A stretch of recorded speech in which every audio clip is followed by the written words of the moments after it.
is Talkin' Sports. Hello everyone and welcome to Talkin' Sports. I'm Matt Komma. So glad you could join us tonight. We've got an update on BYU's run through the West Coast Conference Tournament, and we'll check up on the Utah football team up on the hill. But first, we begin with the association. The Utah Jazz have struggled as of late, losing 6 of their last 8 games. Jazz trying to right the ship tonight as they welcome LeBron and company, who by the way have won 9 straight. Jazz at home taking on the Miami Heat at ESA. Jumping straight to the third quarter, Jazz up 14 when Devin Harris's shot can't get it to go, but Gordon Hayward there for the foul, with the foul. Jazz up big, and then Hayward kicks it out to Harris, who buries the 3. Jazz rolling at this point, but back come the Heat off the missed shot. LeBron James able to get the putback. Jazz lead cut down to 8. Then LeBron passing it off to Dwayne Wade, who gets the easy bucket. Jazz only up by 3.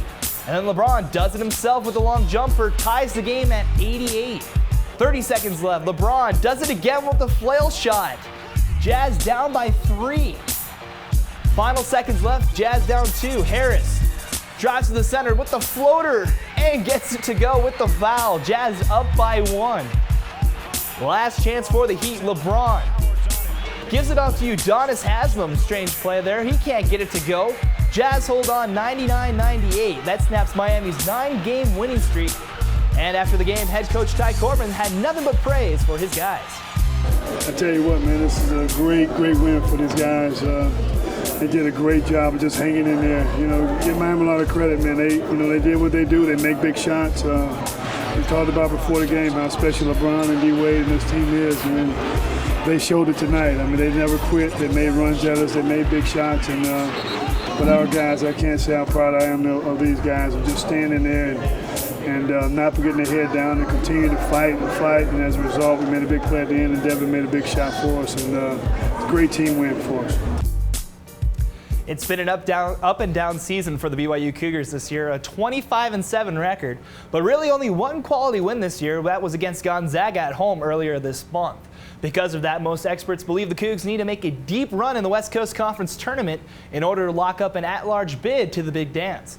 BYU taking on San Diego in the quarterfinals. Good showing by BYU. Early on, Brandon Davies able to go down low for the reverse. BYU up 7. But back come the Toreros. Inside to Chris Manresa, who gets the and 1. BYU up by 1 at that point.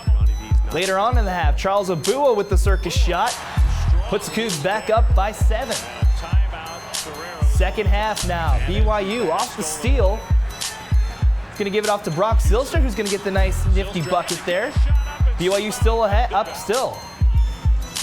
12 minutes left. Matt Carlino with the big 3. And then Matt Carlino does it again from downtown. BYU able to hold on as they win 73-68. They'll play Gonzaga in the semifinals tomorrow. The first season for the Pac-12 for the Utes has been a rough one, finishing 8-5 and 4th in the South Division this year. But the 8 wins get the Utes to the bowl season and to the Hyundai Sun Bowl for the first time since 1939 when they beat New Mexico 26-0. This time it's against Georgia Tech in beautiful El Paso, Texas. First possession for Utah. John Hayes with a bunch of time. Throws it up to Luke Matthews, who comes down with it, able to get all the way down to the 1. That set up the play-action pass. Hayes to Sean Asiata wide open for the score. Utes get on the board early, 7-0. Second quarter, Georgia Tech able to answer back, though. Straight up the middle goes Preston Lyons. He's going to take it all the way to the house, ties the game at 7. Touchdown, Georgia Tech. I tell you, I could still play. Third quarter now for Georgia Tech. Tevin Washington will drop back and sling it all the way to the back of the end zone. Finds Stephen Hill. That puts Georgia Tech up 7. Stephen Hill. Ensuing kickoff for Utah. Devontae Christopher will field it inside his own 5. Finds a couple blocks up the right side, breaking a couple tackles, and look at him go. All the way into Georgia Tech territory. He'll get it all the way down to the 30-yard line. Big break for Utah to get back in this game. But the next play, though, Utah gives it right back. Hayes picked off by Quayshawn Neely. And no one's going to catch him. He'll take it 74 yards to the house. Yellow Jackets take a 24-10 lead going into the fourth quarter. In the fourth, back comes Utah. Hayes with the play action again to Sean Asiata. He'll get it all the way inside the 10-yard line, which sets up the next play. Hayes on 4th and goal. Slings it to Kendrick Moyai in the end zone for the score. Lead cut down to 7. Utes would get the ball back, and on 4th and 14, just over 2 minutes left, Hayes to Devontae Christopher for the score. Ties the game at 24, just a minute and a half to go in the game. Tech was able to drive down for a last-second field goal, but the kick stays wide right. So that means that this game, the Sun Bowl, will go to overtime. In OT, Georgia Tech has to settle for a 34-yard field goal by Justin Moore. Puts them up 27-24 after one possession. Utah's turn. Now Hayes with another play action to Asiata. You're seeing a theme here. Bangs his way all the way to the 8, which sets up this. Christopher's feet. Third down.